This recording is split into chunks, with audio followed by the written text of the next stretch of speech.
গণপতি বাপ্পা মরিয়া। তো গণপতি বাপ্পার তো পুজো হয়ে গেল বন্ধুরা। তো আজকে বিসর্জনের দিন সমস্ত ফুল যত পুজোর যাবতীয় জিনিস সেগুলো বিসর্জন দেবো। আমার সাথে রয়েছে শুভ ভাই। বিসর্জন করতে যাচ্ছি তাতে কি হচ্ছে, আমার কাজ কিন্তু ফোনে চলছে, এক্সপোর্টিং চলছে। তো শুভ ভাই কিন্তু খুবই কাজের ছেলে, একদম আস্তে আস্তে সমস্ত কাজ করতে শুরু করেছে। আমার সুজন ভাই, সুজন ভাইয়ের SSN এন্টারপ্রাইজ, এই যে দেখতেই পাচ্ছ পেঁয়াজ রসুন আলু সমস্ত কিছু এখানে বিক্রি হয়, নানান ধরনের জিনিস।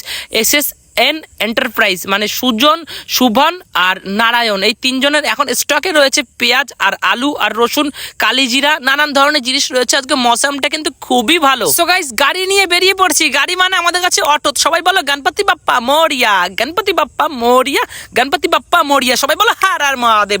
আমাদের সামনে চলেছে সবার ভগবান হার আর মহাদেব, জয় শিব শম্ভু ভোলেনাথ। তো আমরা নদীর পাড়ে চলে এসেছি, খুবই ভালো লাগছে। ভাবছি আজকে একটু নদীতে নামবো, অনেক বছর পর সব ছেলে পেলে মিলে চলে এসেছি আজকে, চরম মজা। তো নদীতে ডাব ডুবিয়ে দিয়েছি। তোমরা কি ভাবছো ডাবকে আমরা ডোবাবো? আমরা ডাব ডোবানোর লোক, আমরা ডাব তুলে খাওয়ার লোক। আগে ডাবটাকে বিসর্জন তলিয়ে দিলাম, তলানোর পরে ঠিক আছে এই ডাব যে জলের চোখে ভেসে আসে তাহলে খাবো। ডাব তো ভেসে চলে এসছে, এই ডাব তুলে আমরা খাবো, কিন্তু সেই ভিডিও করবো না, সেটা ঠিক আমার মনে হবে না। তাই ডাবটা আবার তুলে নেবো আমরা একটু করে, একটু পরে তুলে নিয়ে খেয়ে নেবো। তাই একটু নেচারের ভিডিও তোমাদের দেখিয়ে দিই। দেখো নদীর পাড়ে আর পুরো নদী দিয়ে, আমাদের কিন্তু এটা গঙ্গা নদীর শাখা চুমনি নদী, পুরো কচুরি পানায় ভর্তি হয়ে গেছে। এখানকার জল কিন্তু খুবই গভীর, মানে সরি নদী কিন্তু খুবই গভীর।